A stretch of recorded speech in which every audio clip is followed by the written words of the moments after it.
Olá, meu nome é Odivaldo. Vamos dar início à nossa primeira aula falando sobre conjuntos numéricos. Pois bem, conjuntos numéricos. A finalidade desse estudo é fazer uma revisão e aprofundar um pouco no nosso conhecimento a respeito de conjunto numérico. Isso é muito importante. É chamado também conjunto dos números reais, do qual nós já tomamos conhecimento lá no primeiro grau, tá certo? Então, conjuntos numéricos, chamado também de conjunto dos números reais, né? É o conjuntaço, vamos dizer assim, né? Que conjunto que abrange o maior número de números, e nós já vimos no primeiro grau o conjunto dos números reais. Pois bem, como nós podemos representar um conjunto? Um conjunto ele pode ser representado de duas formas, certo? Ele pode ser representado por extensão, né? A primeira forma que nós representamos um conjunto é por extensão, tá certo? Como também podemos representar um conjunto de uma segunda forma, né? Por compreensão, certo? Pois bem, então vamos primeiramente ver como representar um conjunto por extensão. Bem, para representarmos um conjunto por extensão, enumera-se os seus elementos escrevendo-os entre chaves e separando-os por vírgula. Aí aqui nós temos um exemplo, né? Conjunto dos números naturais menores do que 5. É a forma mais fácil de representar um conjunto, né? Então, o conjunto dos números naturais, né? Aquele conjunto menor do que os números reais, né? De tal forma que esse conjunto seja menores do que 5, esses elementos desse conjunto. Então aqui nós temos, vamos representar, chamar esse conjunto de A, né? A gente poderia chamar de B, de C, vamos chamá-lo de A, né?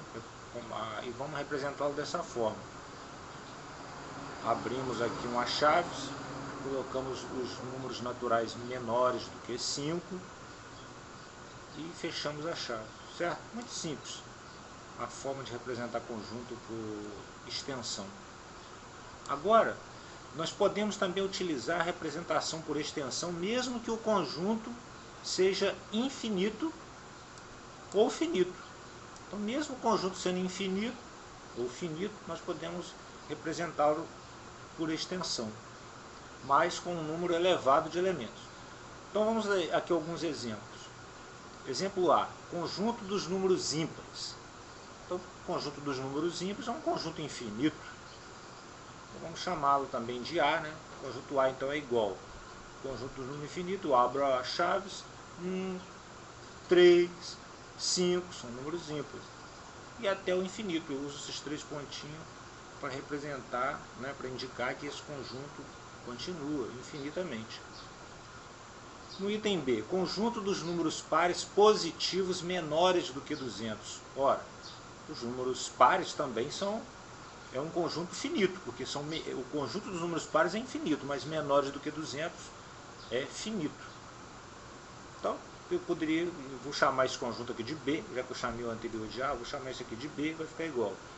Abro as chaves, né, representando por extensão, 2, 4, 6. Eu não preciso de colocar aqui, muito embora o conjunto seja finito, todos os elementos do conjunto. Então coloco 3 pontinhos aqui, representando que há outros elementos. E no final, né, eu encerro com 198, que seria o último elemento desse conjunto, segundo aqui a lei aqui, ó, menores que 200. Pois bem, espero que vocês tenham entendido, né, como representar um conjunto por extensão. Agora nós vamos ver como representar um conjunto da segunda forma, por compreensão, né? O conjunto será representado por meio de uma propriedade que caracteriza seus elementos, né? Então, como que eu represento um conjunto por compreensão? O nome já diz, né? Compreende-se que é um conjunto. É um conjunto representado por meio de uma propriedade que caracteriza seus elementos, quer dizer, que indica quem são os elementos. Dá para a gente compreender quais são os elementos do conjunto, por isso por compreensão. Como exemplo, conjunto dos números naturais menores do que 5, eu posso então representar por compreensão, ao contrário do que eu fiz anteriormente. Então aqui nós temos, ó, vou chamar também de conjunto A, né, é igual, abro a chave, x pertence a n, quer dizer, x pertence ao conjunto dos números naturais, né, quem forma os elementos do conjunto naturais? É o 0, o 1, o 2, até o infinito. Só que, tal que, né, esse traço aqui indica tal que esses números são menores do que 5, esses elementos são menores do que 5. Então aqui nós temos, ó, abra a chave, x pertence a n, quer dizer, um número natural, tal que esse x aqui representa os vários números menores do que 5. Né? Então é a mesma coisa que eu representar, né, por extensão. Ao invés de representar assim, posso representar desta forma aqui. Certo? Eu espero que vocês tenham entendido. Aguardem a continuação na próxima aula. Tchau.